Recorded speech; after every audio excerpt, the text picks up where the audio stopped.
Olá pessoal, meu nome é Davidson Malaco Ferreira, sou advogado, professor da PUC Minas e gostaria de tratar com vocês, nesse nosso seminário virtual, sobre petição inicial trabalhista e sobre a chamada incompetência relativa na Justiça do Trabalho. Bom, no primeiro ponto, no primeiro tópico, nós vamos abordar a estrutura da petição inicial trabalhista. Sem dúvida nenhuma, a petição inicial trabalhista é a peça mais importante para o autor da demanda, o nosso reclamante da demanda trabalhista. E, efetivamente, nós temos aqui também já algumas incursões, já algumas formas agora de petição inicial, já contextualizada com a nossa reforma trabalhista, com a nova CLT. Nada de muito substancial, mas, obviamente, trata-se de pressuposto processual. Se é um pressuposto processual, a identificação de sua validade se faz necessária para a aptidão da instauração da demanda trabalhista. Bom, no primeiro slide, eu coloco aqui para vocês quais são as nomenclaturas utilizadas para a identificação da petição inicial trabalhista. A petição exordial, a peça vestibular, a peça de ingresso, todas essas são denominações, linguagens específicas para a identificação da nossa petição inicial trabalhista. Como disse, é extremamente oportuno e mais do que necessário que a nossa petição inicial esteja corretamente estruturada, visto que ela é que dá instauração ao procedimento, é através desta petição inicial que nós vamos desenvolver esse impulso oficial, que nós vamos então dar início então à prestação jurisdicional, à devida prestação jurisdicional. Lembremos que a preocupação é que, através da petição inicial, possamos então dar o primeiro contorno, passar o primeiro contorno da lide trabalhista. E, evidentemente, esse contorno correto, ele vai servir efetivamente para dar melhor êxito à prestação jurisdicional solicitada. Lado outro, também é verdade, falhas na petição inicial trabalhista, sejam elas de ponto de vista formal ou também do ponto de vista material, certamente irão atrapalhar a própria prestação jurisdicional ao êxito, então, dos pedidos da peça de ingresso. Bom, também foi destacada, e esse não foi objeto ainda da reforma trabalhista, da nova CLT, o artigo 839, destacando quais podem formular e apresentar petição inicial trabalhista. Então, podem formular, podem apresentar a petição inicial empregados e empregadores, seja pessoalmente, e nesse caso estamos falando do ius postulante, do artigo 791 da CLT, ou seu representante, e aí efetivamente nós estamos falando da figura do advogado, aquele que tem a função privativa de postular em juízo. É também possível que se faça a apresentação pelos sindicatos de classe, obviamente os sindicatos de classe, tanto o sindicato patronal quanto o sindicato dos empregados, dos trabalhadores, e efetivamente nesses casos, ora em ações coletivas, como é o caso de a hipótese de legitimação extraordinária, o caso de substituição processual, ou efetivamente nos casos de dissídio coletivo, onde a presença dos sindicatos ela se faz mais do que necessária e ela é mais pertinente nos chamados dissídios coletivos. E o Ministério Público, especificamente o Ministério Público do Trabalho, dentro da sua atuação judicial, efetivamente dentro da sua atuação judicial como parte na demanda trabalhista, seja pelo chamado dissídio coletivo de greve em atividade essencial, do artigo 114, parágrafo 3º, seja também através das chamadas ações anulatórias de cláusula convencional e, mais especificamente, com relação a algumas demandas individuais, a ação civil pública, que vem sendo objeto de várias e várias demandas na Justiça do Trabalho. Pois bem, na perspectiva, então, de continuidade desse nosso estudo da petição inicial, a regra que se estabelece em termos de processo trabalhista é que essa petição inicial ela pode ser apresentada na forma escrita ou verbal. Bom, É importante já também frisar que o artigo 840 da CLT é aquele que traz os requisitos da nossa petição inicial. Então, já no caput, nós temos essa indicação de que a própria petição inicial ela pode ser apresentada na forma verbal e também na forma escrita. Uma observação que se faz necessária é que alguns procedimentos especiais trabalhistas, esses que eu identifiquei inclusive aqui nos slides, eles necessitam da forma escrita para validade a instauração do procedimento e da demanda trabalhista, né? Então são eles o dissídio coletivo, do artigo 856, o inquérito judicial para apuração de falta grave, que é o artigo 853 da CLT, e também alguns outros procedimentos especiais que estão fora do texto consolidado, como é o caso, por exemplo, do mandado de segurança, como é o caso da ação rescisória e como é o caso também da ação de consignação em pagamento. Então, todos esses procedimentos especiais, sejam eles do texto consolidado, da CLT, ou sejam eles fora da CLT, eles exigem a forma escrita para a sua apresentação. Evidentemente, não é nunca, né, seria demais relembrar, se apresentada na forma verbal, esta petição ela será reduzida a termo, né? No famoso setor de atermação da Justiça do Trabalho, feita essa atermação por um servidor público, que vai efetivamente trazer a escrita, né? Portanto, aquelas alegações escritas que forem expostas pelo reclamante, né? Pelo futuro reclamante daquela petição inicial. Então, nesse caso específico, se verbalizada, evidentemente ela será reduzida a termo. E óbvio que quando reduzida a termo, ela também vai trazer ao seu contexto estruturante todos os requisitos formais. Então não é porque ela está sendo reduzida a termo que ela pode ser feita sem os próprios requisitos que são expostos no parágrafo 1º, né, do artigo 840. Isso que eu estou dizendo para vocês estará lá no parágrafo 2º do artigo 840 da CLT. Evidentemente, é importante que se diga, né, quando da percepção do processo físico, né, nós juntávamos a petição inicial, 2 cópias, né, da petição inicial, uma para o processo e a outra para fins e efeitos de citação, né, hoje, com esse postulado de menor aplicabilidade, tendo em vista o nosso processo judicial eletrônico, né? Então, desnecessária então, a inserção de várias vias para que efetivamente tenhamos aí nessas vias a própria, né, citação dos reclamados. Então, pelo processo judicial eletrônico, não se faz necessário, então, termos mais de uma via na nossa petição inicial trabalhista. Muito bem. Dentro ainda dessa percepção, como disse a vocês, a minha preocupação sempre, né, quando em sala de aula, quando em seminários, em propósitos de reflexão, é que nós tenhamos uma preocupação formal também com a nossa petição inicial trabalhista. Obviamente sem a formalidade exagerada, mas efetivamente dentro de uma construção, dentro de uma percepção, que é a percepção correta da nossa petição inicial trabalhista. O que eu quero dizer para vocês com relação a isso? Eu chamo isso de checklist, né? Então, quando você for fazer uma petição inicial, muita atenção nesse checklist, muita atenção nesses pressupostos. Ou seja, esses pressupostos presentes dão aptidão à instauração da demanda trabalhista.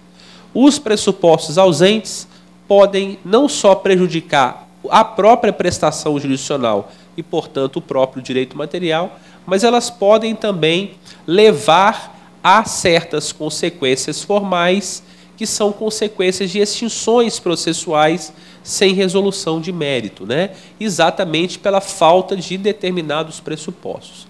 Então, fazer a petição inicial dentro dessa estrutura é imprescindível para a instauração e para o êxito da pretensão obreira, né? Da pretensão do trabalhador.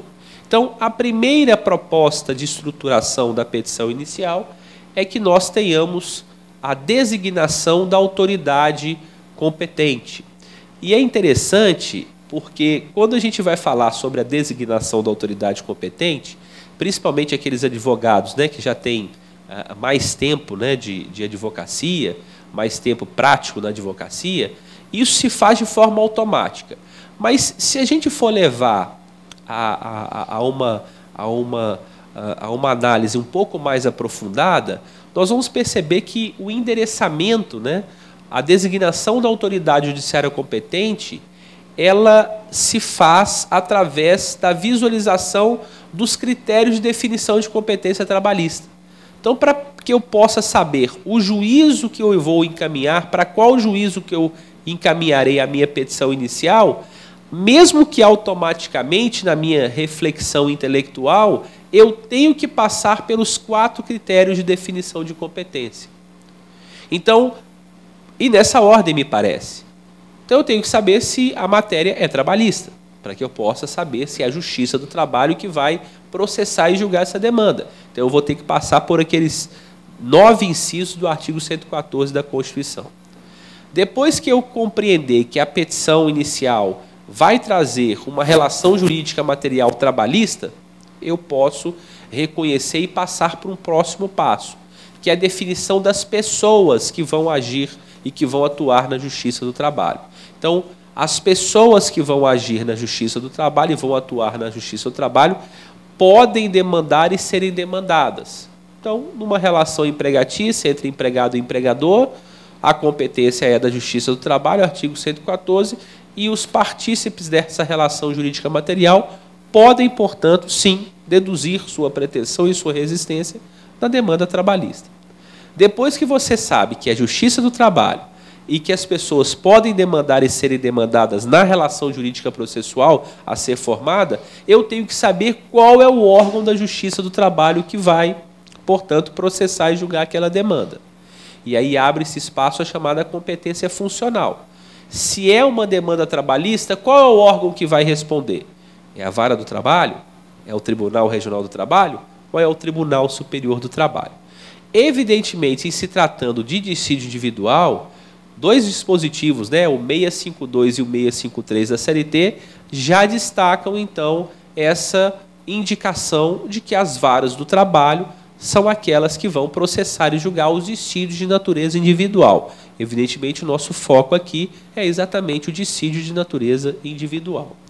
E depois de saber que é a vara do trabalho, a pergunta que se faz é: qual vara do trabalho? De qual localidade? E aí, nesse caso, nós vamos ter que passar pelos critérios de competência territorial trabalhista, que estão definidas lá no artigo 651 da CLT. E aí eu descobri que, como a reclamação trabalhista, né, vai ser proposta em Belo Horizonte, é porque o reclamante prestou os seus serviços em Belo Horizonte, que é a nossa regra geral com relação à competência, à fixação da competência territorial trabalhista. E aí eu fiz apenas aqui alguns indicativos, né, sobre a proposta de formulação e de encaminhamento, tanto para a vara do trabalho, quanto também para o TRT, para o nosso TRT mineiro, ou para qualquer outro TRT também. Lembrando que essa lacuna se faz necessária quando naquela comarca existirem mais de uma, né, vara do trabalho. E aí, nesse caso, a distribuição será automática. Se a vara do trabalho é única, já se pode, portanto, evidentemente, fazer também com que a nossa indicação já seja para a vara do trabalho única daquela localidade. Então, por isso, essa é a primeira estrutura, né, ou a primeira parte da nossa estrutura da petição inicial trabalhista. Depois disso, nós temos que qualificar as partes envolvidas na demanda. Mais do que saber que essa qualificação, essencialmente com relação àquilo que diz o próprio CPC também, né, é a indicação do nome, é a indicação do estado civil, da nacionalidade, da profissão, né, do endereço completo, do número de CTPS, do CPF para evitar homônimos, né, e do reclamado também, nome de fantasia ou razão social, o CNPJ para identificação então desse reclamado e o endereço completo para citação. Mais do que isso, porque são apenas formatações, né, mas formatações importantes, é sabermos qual será a repercussão da prestação, daquela prestação jurisdicional solicitada. Se aquela prestação jurisdicional solicitada, ela exige, então, a participação de mais de um réu no polo passivo da demanda. Evidentemente, alguns casos clássicos trabalhistas, eles exigem exatamente essa formatação em um polo passivo, então, né, em litisconsórcio passivo, porque a prestação jurisdicional ela tem que atingir essa finalidade de condenação, seja de forma subsidiária ou solidária, a vários integrantes do polo passivo. Dois exemplos clássicos são os casos de terceirização, onde a responsabilidade continua sendo, mesmo com a lei nova de licitação, subsidiária, e também com relação ao chamado grupo econômico trabalhista, onde a responsabilidade, conforme artigo 2º, parágrafo 2º, continua sendo a responsabilidade solidária. Então, por isso que é importante pensarmos na repercussão da prestação jurisdicional. E mais do que isso, pensando obviamente aos olhos do reclamante, é pensarmos também na solvabilidade do crédito, né? Se eu tenho esse propósito, se eu tenho essa proposta de garantir o crédito trabalhista a posteriori, eu tenho que saber quem tem patrimônio suficiente para tal. Pegue o caso de uma reclamação trabalhista com responsabilidade subsidiária no caso de terceirização. Se eu ajuizo só contra o verdadeiro empregador que não tem patrimônio suficiente e que tem patrimônio pouco expressivo, pode ser que eu ganhe, mas não leve. Pode ser que eu tenha uma prestação jurisdicional exitosa, mas não consiga executar, satisfazer o crédito através do procedimento executório. Então, sem dúvida nenhuma, é uma preocupação, enfim, não apenas de identificação dos partícipes, né? E principalmente com relação ao conteúdo dessa identificação, mas essencialmente com relação à forma que nós vamos trabalhar o conteúdo e a repercussão dessa prestação jurisdicional. Mas, obviamente, é uma parte importantíssima também na nossa petição inicial trabalhista. Bom, chegamos a um terceiro ponto, né, a terceira estrutura da petição inicial trabalhista, que nós chamamos de causa de pedir. E aí uma notícia que para a advocacia trabalhista sempre foi uma notícia, né, bem absorvida, né, pelos advogados trabalhistas, que a nossa causa de pedir é uma causa de pedir simples, objetiva, mas completa em informações. Isso quem disse não é professor, doutrina, é a própria CLT. A CLT estabelece que a própria petição inicial em termos de causa de pedir, ela deve trazer uma breve exposição dos fatos de que resulte o dissídio. Ou seja, a própria petição inicial já menciona como maneira de destaque de aptidão da nossa causa de pedir exatamente uma breve exposição dos fatos de que resulte o dissídio.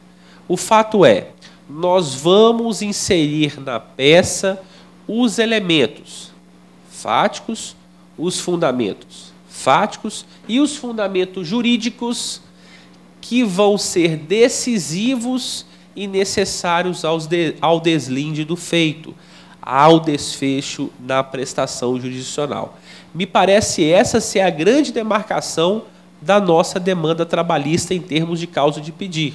Uma maior simplicidade, uma menor formalidade e, mais do que isso, uma indicação de que os fundamentos fáticos e fundamentos jurídicos devem ser breves, devem ser concisos, porém completos. Aliás, cá entre nós, me parece ser essa e deveria ser essa a indicação de toda e qualquer peça de ingresso.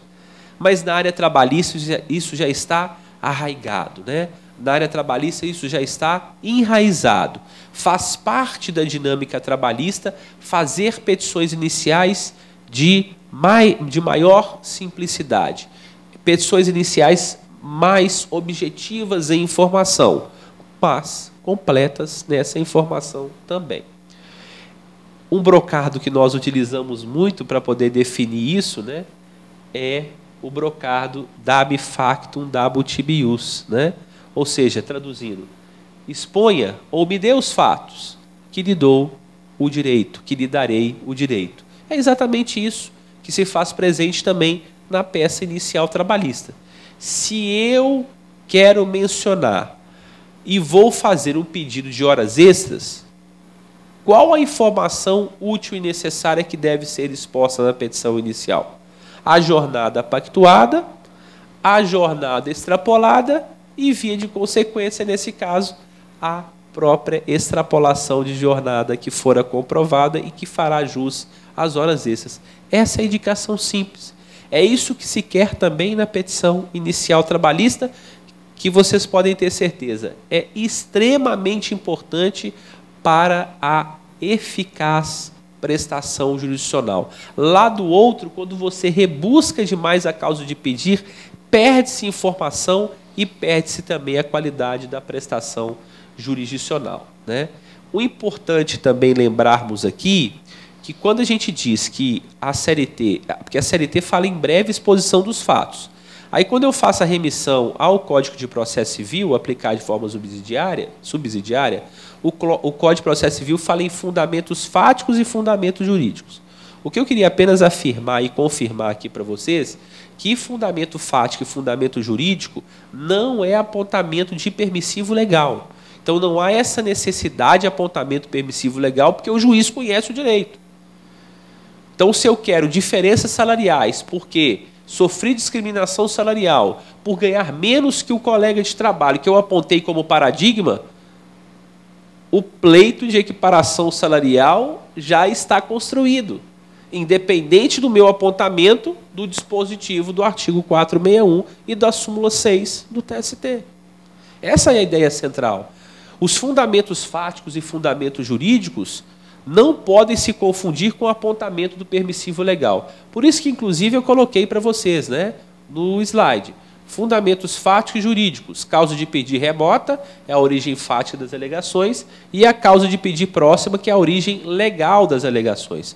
No próximo slide eu vou trazer para vocês também um pouco, né, de exemplos mais práticos sobre essa questão do que é uma causa de pedir próxima, o que é uma causa de pedir remota, o que é um fundamento fático, o que é um fundamento jurídico, exatamente da expressão realmente, né, exemplificativa.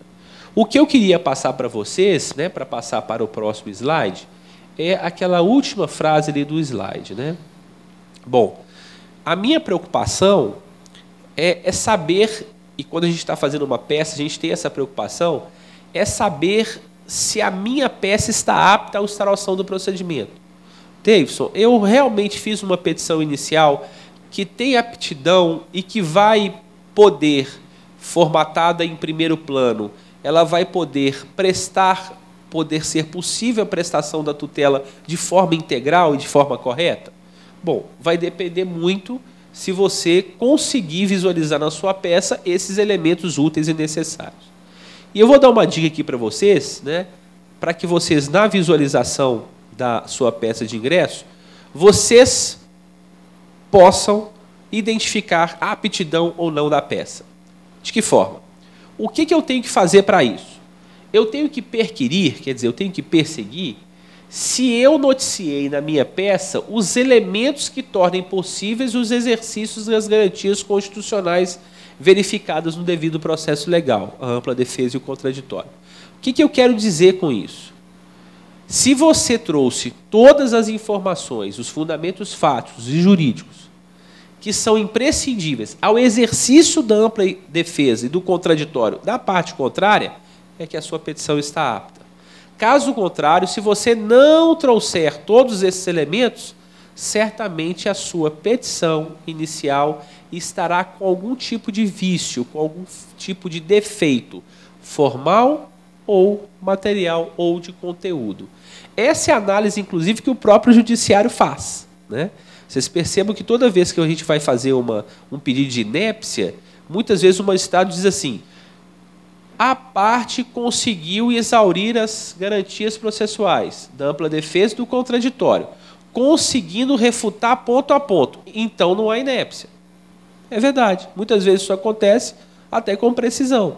E nesse caso específico eu não poderia dizer que não houve a indicação dos elementos úteis e necessários para o exercício da ampla defesa e do contraditório. Agora, um exemplo, então, de uma falta de aptidão na causa de pedir. O meu pleito é de equiparação salarial, por conseguinte, né, as diferenças salariais, e eu deixo de apontar o paradigma no qual eu sofria, portanto, em decorrência desse modelo, dessa comparação, discriminação salarial. Está aí uma peça que não está apta à instauração do procedimento. Se eu não sei qual é o paradigma, não há que se falar em garantias processuais amplas e plenas. E, nesse caso, então, teríamos uma causa de pedir deficiente. Bom, para ficar ainda mais claro para vocês, eu trouxe também alguns exemplos, né, do que seria um fundamento fático, do que seria um fundamento jurídico. E até para que, repito, não fazermos a confusão de que fundamento jurídico, principalmente, se equivaleria ao permissivo, ao apontamento permissivo legal. Não é essa a indicação. Mas vejam, exemplos de fundamentos fáticos, né? A origem, os fatos que originam a lesão do direito. Uma data de admissão, uma data de dispensa, a função exercida pelo empregado, o salário, a jornada de trabalho. Então, quando você diz assim, ele laborava de segunda a sexta-feira e tinha uma jornada de 8 horas da manhã, 17h30, com 1 hora de intervalo. Você está estabelecendo os fundamentos fáticos da sua demanda, né? Foi contratado para exercer a função de gerente de vendas, um fundamento fático. Foi admitido em tal data e demitido em tal data, outro fundamento fático. Então, essa origem, né, esses fatos que originam a lesão, são chamados de fundamentos fáticos da petição inicial trabalhista. Os fundamentos jurídicos, na verdade, se traduzem não pelo permissivo legal, mas pelo instituto do direito que levará à aplicação do permissivo legal. E dentro dessa esteira, eu coloquei aqui para vocês também alguns fundamentos jurídicos. Uma dispensa sem justa causa é um fundamento jurídico. Quando eu digo assim, eu fui dispensado na data tal e não recebi as verbas rescisórias em face da dispensa sem justa causa perpetrada. O meu fundamento jurídico está ali exposto. Este meu fundamento levará aos meus pedidos de condenação em aviso prévio, em férias, 13º, FGTS, etc, etc. Mas o meu fundamento jurídico é a dispensa sem justa causa. Quando eu digo que houve a extrapolação da jornada de trabalho, esse é o meu fundamento jurídico que dará ensejo às horas extras. Quando eu digo que houve discriminação salarial, falta de isonomia, este é um dos fundamentos para que eu possa solicitar a equiparação salarial e, via de consequência, o reconhecimento da equiparação e, via de consequência, as diferenças salariais. Então, são essas formatações, que são formatações práticas, que deixam claro a maior simplicidade, a menor formalidade da petição inicial trabalhista. Já essencialmente com relação à nossa causa de pedir, né? Então, fica registrado para vocês exemplos práticos de apontamento de fundamentos fáticos e fundamentos jurídicos. E essa preocupação tem que ser para todo e qualquer tópico, né, pessoal? Para que vocês possam efetivamente desenhar de forma correta a nossa peça de ingresso trabalhista. Muito bem. Aí nós chegamos na parte que eu não vou dizer para vocês que é a mais importante, mas é a mais importante, né? Por que eu não quero dizer para vocês que é a mais importante? Porque toda parte da petição inicial tem, né, a sua necessária formalidade, a sua necessária formatação. E, obviamente, isso significa importância daquele ato processual. Mas, nessa parte, nós temos que tomar muito cuidado. Porque o limite da lide trabalhista, ou também chamado de limite da litis contestatio, ela está fechada no seu primeiro contorno com a petição inicial. Nós vamos fechar esse limite com a apresentação de defesa, que é um outro tópico de uma outra aula. Mas o primeiro contorno da lide trabalhista é apresentada com a defesa. E nesse caso específico, o próprio magistrado está preso. O magistrado está preso ao pedido, àquilo que foi pedido. Ou seja, nesse caso específico, nós temos que fazer o pedido correto, a res in judicium deducta, né, o objeto, né, deduzido em juízo, exatamente para que a tutela jurisdicional seja precisa nesse instante. Aliás, por isso que existem os chamados julgamentos ultra petita, além do pedido, extra petita, fora do pedido, ou citra petita, aquém do pedido, e que são julgamentos objeto de nulidade, porque estão presos nessa coisa deduzida em juízo, no pedido deduzido em juízo, naquilo que foi especificamente solicitado pelo autor. Ou seja, mesmo que o juiz tenha convicção de que deveria fazer jus àquele direito, não há pedido específico. E, obviamente, o que nós fizemos aqui?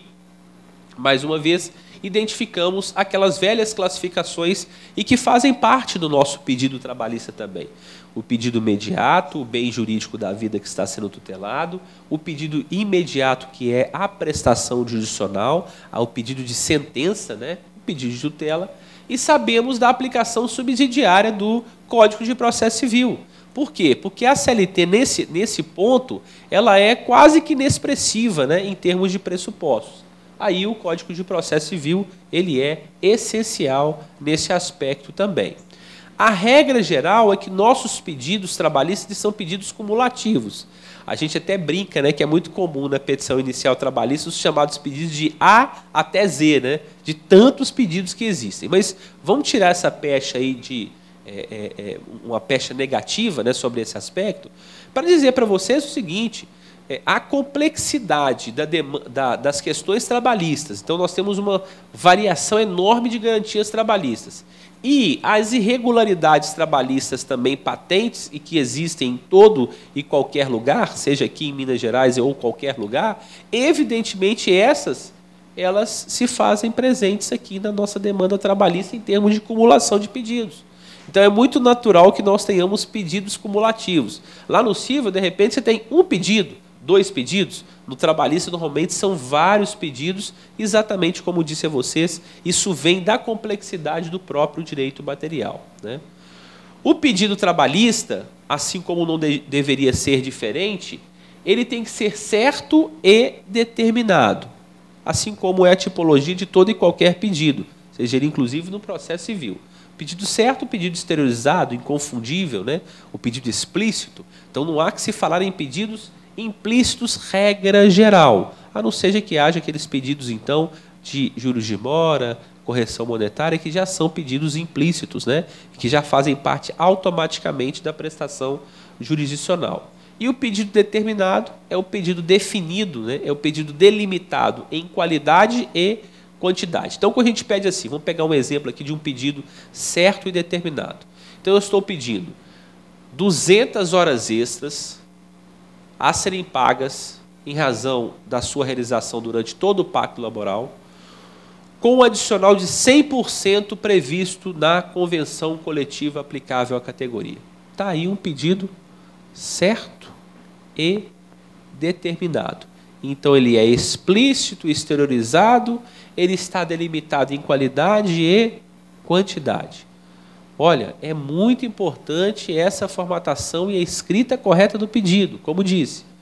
Eu quis chamar a atenção em sendo a parte mais importante, porque é ela que estabelece o limite da lide. Sabe aquela história, né? Você conta aquela história maravilhosa, a história está adequadíssima, mas na hora de fazer o pedido, você faz o pedido de forma equivocada. E isso, obviamente, vai atrapalhar e muito a pretensão e a própria prestação jurisdicional, né? Outra classificação que vocês podem perceber à luz do CPC, e que não vão ser, obviamente, né? Nós não temos essa correspondência na CLT, dizem respeito aos chamados pedidos alternativos e sucessivos na Justiça do Trabalho, perfeitamente compreensíveis e aplicáveis.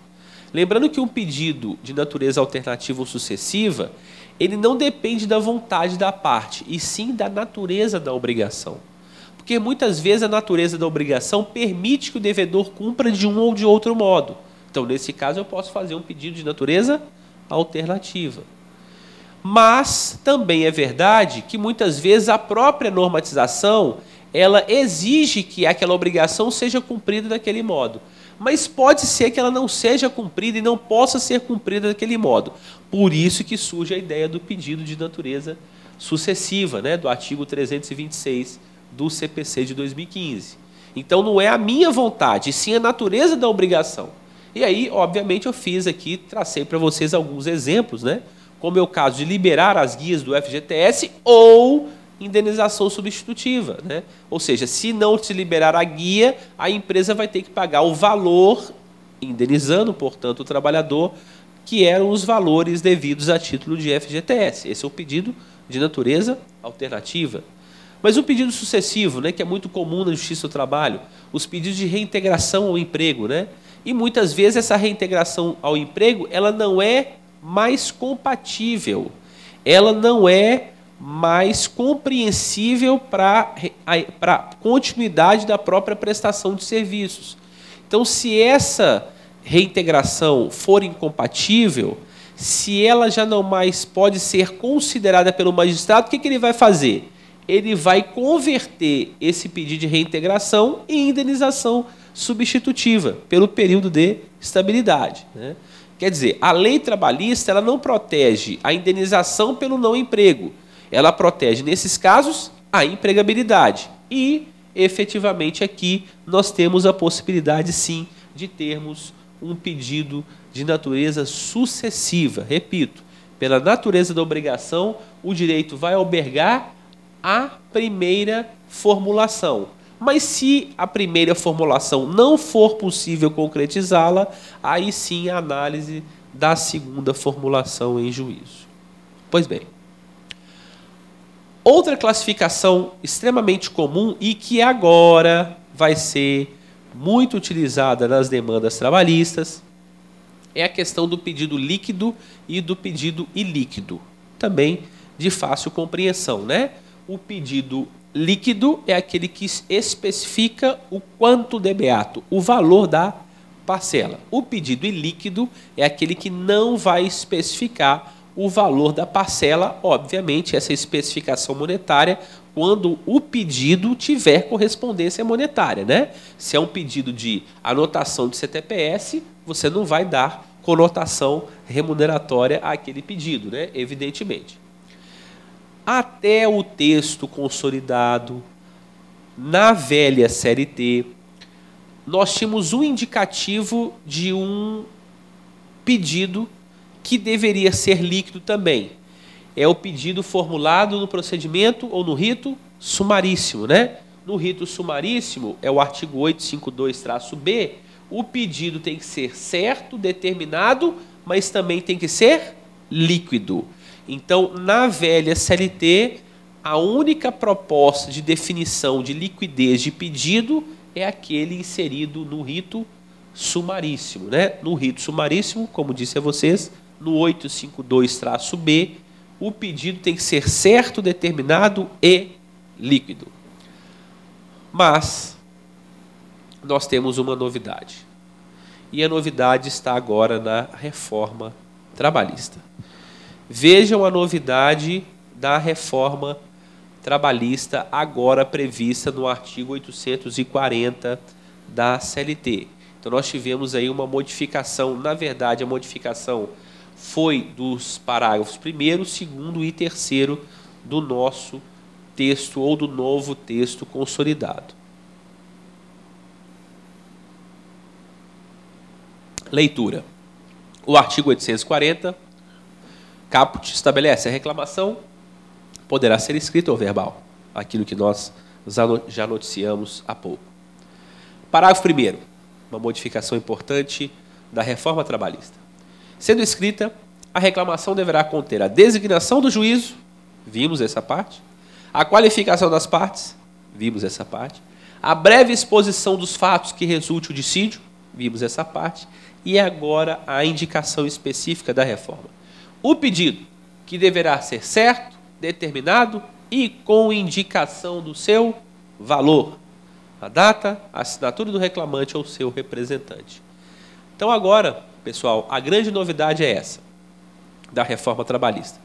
O pedido em toda e qualquer demanda judicial trabalhista Em todo e qualquer rito, seja ele ordinário, sumário ou sumaríssimo, o pedido deverá ser certo, determinado e líquido e deverá indicar o valor correspondente. Repito, desde que, obviamente, ele repasse valor ou natureza condenatória, né? Se ele tem, portanto, natureza de uma obrigação de fazer, uma obrigação de não fazer, obviamente você não vai traduzir aquilo em um valor indicativo.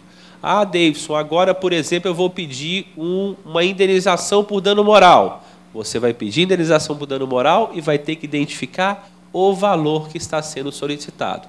Aliás, com a nova reforma, nós temos, inclusive, também parâmetros, né, já bem definidos e alinhados com relação à própria fixação dos danos extrapatrimoniais, né? Então, essa é uma indicação muito, mas muito importante relativamente à nossa demanda trabalhista. Eu vou dizer a vocês, que não é o meu assunto, né, certamente de um outro professor à frente, de um outro advogado à frente, é que, nesse caso específico, o que nós já queremos remeter? Nós já queremos fazer a remissão ao propósito da fixação de honorários de sucumbência, de fixação de custas processuais, todas elas já definidas em torno do valor indicativo, do valor correspondente dos pedidos, né? Depois que feito todos os pedidos e somados, o valor da causa vai refletir nas custas, nos honorários advocatícios sucumbenciais, enfim, né? Certamente esse já foi um terreno a ser preparado para outras modificações que foram inseridas na reforma trabalhista, lembrando que as petições iniciais que forem propostas a partir de 11 de novembro de 2017 já devem estar, então, todas formatadas com essa nova indicação de um pressuposto processual. E sabe por que eu estou falando para vocês que é um pressuposto processual? Olha o parágrafo 3º.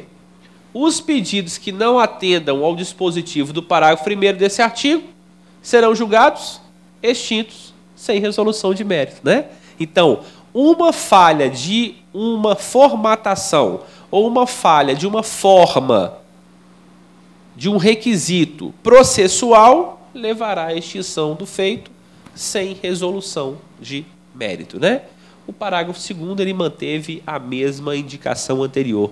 Verbal, reclamação será reduzida a termo, mas mesmo assim atendidos os requisitos do parágrafo 1º. Foi aquela observação que eu já tinha feito para vocês também anteriormente. Então, esse é o nosso, né, que eu até destaquei ali em vermelho, né, da reforma trabalhista, dessa novidade, essencialmente do parágrafo 1º e do parágrafo 3º do artigo 840 da CLT. Para a gente terminar esse assunto, eu trouxe ali também para vocês nos slides algumas marcas de distinção se nós compararmos processo do trabalho e processo civil, né? São elas: especificação das provas. Se é requisito da petição inicial do processo civil, não é requisito no processo trabalhista. Por que ela é desnecessária? Porque, efetivamente, a especificação de provas, pelo procedimento concentrado da audiência trabalhista, ela é feita em audiência. Então, você terá a oportunidade de especificar as provas. E quando essa oportunidade será dada? Em audiência. Então, na audiência trabalhista, o juiz vai lhe perguntar: doutores, doutoras, quais as provas serão produzidas? Então, nesse sentido, a oportunidade de oralmente a parte definir e especificar as provas que serão produzidas. A questão também relativa à citação do réu, né? O artigo 841, parágrafo 1º, né, trata como notificação, mas na verdade a gente sabe que é citação do reclamado, né? O chamamento para fazer parte da relação jurídica processual, é um ato ordinatório do diretor de secretaria, né? Então, ela não vai passar por aquele despacho saneador que é muito comum no processo civil. Esse ato é um ato ordinatório do próprio diretor de secretaria, que tem, portanto, né, prazo para remeter à via, 48 horas, artigo 841, parágrafo 1º, para remeter à via ao reclamado para que ele possa apresentar a sua defesa e participar da relação jurídica processual. Então, também essa citação, o pedido de citação do réu, ele é automático como ato ordinatório do diretor de secretaria. O valor dado à causa, ele sempre foi, né, no processo trabalhista, um indicativo dispensável. Aliás, tão dispensável que o próprio juiz da causa, portanto, percepção do artigo 2º da Lei 5.584, o próprio juiz da causa poderia fixar o valor da demanda. Ele mesmo, juiz da causa, caso a parte não faça. Mas cá entre nós, agora eu posso afirmar, o valor da causa é obrigatório para todo e qualquer rito trabalhista, para a fixação de todo e qualquer rito trabalhista. Aliás, até porque agora, com a indicação da certeza, determinação e liquidez de todo e qualquer pedido trabalhista que tem essa natureza condenatória, me parece mais do que imprescindível o valor dado à causa, mesmo que ele não esteja no parágrafo 1º do artigo 840. Né? Então, ele não está escrito lá no parágrafo 1º do artigo 840, mas o valor dado à causa ele é e tem sentido obrigatório para todo e qualquer rito trabalhista. Pois bem, essas são algumas indicações e propostas da nossa defesa, da nossa petição, nossa petição inicial trabalhista, em toda a sua forma estruturante, né, em todas as suas indicações um pouco práticas também, mas com essa preocupação de que nós, mesmo na menor formalidade, mesmo na maior simplicidade, nós possamos trazer todos os elementos e fazer que esse primeiro contorno da lide possa ser satisfatório para a própria pretensão do reclamante. É isso.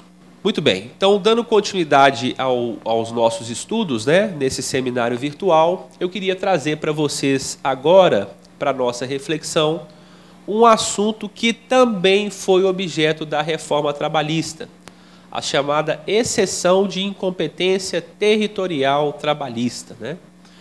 Primeiro é importante destacar, antes de a gente fazer, né, a leitura do novo dispositivo legal, que as exceções no processo do trabalho, elas são divididas, né, em dois grandes grupos. As exceções de suspeição e impedimento, que dizem respeito, né, à percepção da parcialidade, ao exercício da atividade jurisdicional por parte do magistrado, e que também tem os seus braços na Justiça do Trabalho, e da exceção de incompetência territorial, que é essa que nós vamos tratar especificamente. As exceções relativas à suspeição e impedimento não foram objeto de modificação, né? Então, nós vamos ter os mesmos contornos, ou seja, o conteúdo de suspeição e impedimento estão definidos no artigo 801, estão definidas também no artigo 802. O artigo 801 de conteúdo e o artigo 802 de processamento.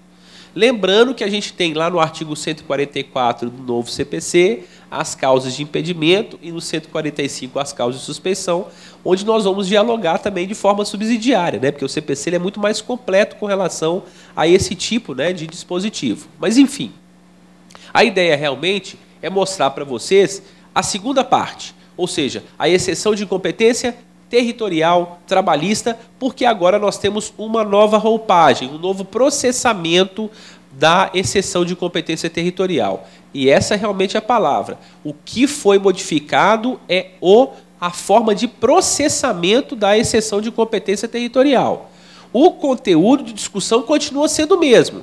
Por isso que, inclusive, eu indiquei para vocês o estudo, né, em termos de conteúdo, das regras do artigo 651 da CLT. Essas que devem ser e continuam sendo as discussões dentro das exceções de incompetência territorial. O que eu quero dizer com isso? Se você quer discutir critérios, você tem que conhecer os critérios que estão no 651. O 651 ele está dividido no caput, né? Ele é apresentado no seu caput, que estabelece como regra geral o local de prestação de serviço. Aí nós temos o parágrafo 1º que trata do vendedor, né, do vendedor viajante ou agente comercial, que tem regra sucessiva, né, de aplicabilidade, ou seja, a primeira regra do parágrafo 1º é aquela que estabelece que a localidade será a localidade da vara do trabalho em que tenha agência ou filial e o empregado esteja subordinado a ela, e na falta desse critério, aí sim, a fixação do local do seu domicílio ou localidade mais próxima. O parágrafo 2º do 651 diz respeito às lides ocorridas em agência ou filial no estrangeiro. Empregado contratado aqui para trabalhar no estrangeiro desde que ele seja brasileiro e não haja tratado ou convenção internacional dispondo em contrário. Fixação da competência da Justiça do Trabalho brasileira. E o parágrafo 3º, para aquelas empresas que promovem atividades fora do local da contratação, onde o empregado ele pode efetivamente escolher o local de contratação ou o local de prestação de serviços, né? É uma escolha por parte do reclamante do local, do território, então, da competência territorial trabalhista para que vai ser, então, escolhida para processar e julgar aquela demanda. Lembrando que existe uma forte corrente jurisprudencial que está adotando de forma até demasiada, mas, enfim, né, quer queira correto ou não, de forma até demasiada, ao meu ver, de que basta a indicação do acesso facilitado ao judiciário para fixação da competência territorial trabalhista, né? Eu estou falando do exagero e muitas vezes do excesso desta utilização, porque senão eu vou perder o sentido da regra, né? A regra, ela é explícita. Agora, se eu tiver que compreender que sempre será o local de maior acesso facilitado ao judiciário, eu não preciso mais de ter as regras do artigo 651. Essa é a minha opinião a respeito do tema. Mas o que mudou com a reforma, então, pessoal? O que mudou foi o processamento da exceção de competência. E aí eu vou ter que fazer, efetivamente, a leitura do artigo 800 da CLT, né? Esse realmente foi objeto de modificação. Então, vejam como é que será apresentada agora, como é que será o processamento. Apresentada a exceção de competência territorial, olha o prazo agora, no prazo de 5 dias, a contar da notificação e antes da audiência, e em peça que sinalize a existência dessa exceção, seguir-se-á o procedimento estabelecido no artigo. É importante mostrar para vocês, porque lá no CPC, inclusive, né, em termos de matéria de defesa, nós temos lá, salvo engano, no artigo 337, né, a indicação que as preliminares que devam ser arguídas seriam as preliminares de incompetência relativa, que é essa, e a incompetência absoluta. A incompetência absoluta, perfeito, continua sendo também a mesma no processo trabalhista. Mas a incompetência territorial tem processamento próprio. E esse processamento próprio está aqui como padrão de regramento. Vejam que eu vou ter prazo diferenciado agora para apresentação, ou seja, no prazo de 5 dias a contar da notificação, leia-se citação, e antes da audiência. Obviamente, ela tem que ser apresentada antes da audiência, até porque o prazo, esse prazo de 5 dias, seria o famoso quinquídio legal, né, do artigo 841, parágrafo 1º da CLT. E peça que sinalize a existência dessa exceção, ou seja, uma peça apartada, que sinalize as provas da exceção de competência territorial. Muito bem. Processamento continuado. Parágrafo 1º. Protocolada a petição, será suspenso o processo e não será realizada a audiência que se refere ao artigo 843 dessa consolidação, até que se decida a exceção. Ou seja, hoje nós podemos dizer efetivamente que a apresentação da exceção suspende o feito, suspende o processo, até decisão definitiva da exceção. Antigamente, o que acontecia também por falta de parâmetro? Muitas vezes você ia para a audiência e apresentava na audiência a exceção. O juiz julgava a exceção na audiência e prosseguia a demanda. E muitas vezes as empresas nem estavam preparadas para isso. Ah, mas é porque a audiência é una, né? E a apresentação da defesa se faz na audiência. Perfeito. A apresentação da defesa, sim. Mas da exceção, agora com prazo diferenciado. E se tem prazo diferenciado e é antes da audiência, é possível que haja suspensão natural daquela audiência e do processo trabalhista, até que a exceção seja julgada imediatamente. Parágrafo 2º. Os autos serão imediatamente concluídos ao juiz, que intimará o reclamante e seus existentes, e se existentes, os litisconsortes, para manifestação no prazo comum de 5 dias, outra forma também que foi modificada e de forma até substancial, né? Porque na antiga dicção do artigo 800, o chamado exceto, né? Porque aqui nós temos a parte excipiente, quem apresenta a exceção, e o exceto, quem responde, né? O exceto tinha 24 horas para responder a exceção de incompetência. Agora não. O exceto, né? Aquele que vai responder a exceção, seja isoladamente ou seja através dos litisconsortes, terá prazo de 5 dias. Se entender necessária a produção de prova oral, o juiz designará a audiência, garantido o direito do excipiente e suas testemunhas serem ouvidos, por carta precatória, no juízo que houver indicado como competente. Ou seja, se necessário, o juiz designa a audiência para produzir prova oral. Pessoal, nós não poderíamos deixar de destacar isso, né? O processo trabalhista é um processo oral, e isso se for necessário, porque pode ser que a prova documental jungida, né, com a exceção de incompetência, ela possa ser suficiente para a demonstração desses critérios. E, finalmente, o parágrafo 4º. Decidida a exceção de incompetência territorial, o processo retomará seu curso com a designação de audiência, a apresentação de defesa e a instrução processual perante o juízo competente. Pessoal, eu não tenho dúvida, né, que agora a CLT ela foi mais criteriosa em termos de processamento. Nós não tínhamos esse critério definido para processamento da exceção de incompetência.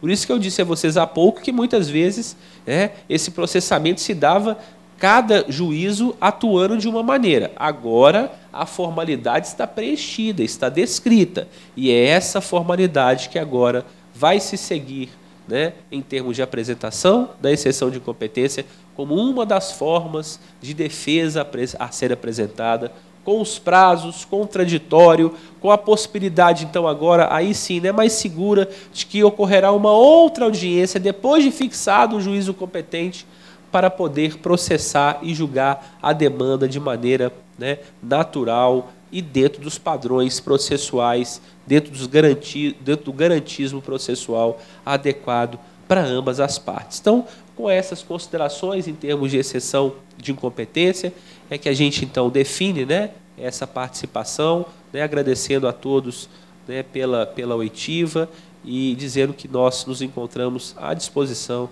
para tirar qualquer dúvida, enfim, para poder contribuir com os advogados, com a nossa classe, em termos da reforma trabalhista, que já está aí, né, a ponto de ser efetivada a partir do dia 11/11/2017. Um abraço a todos.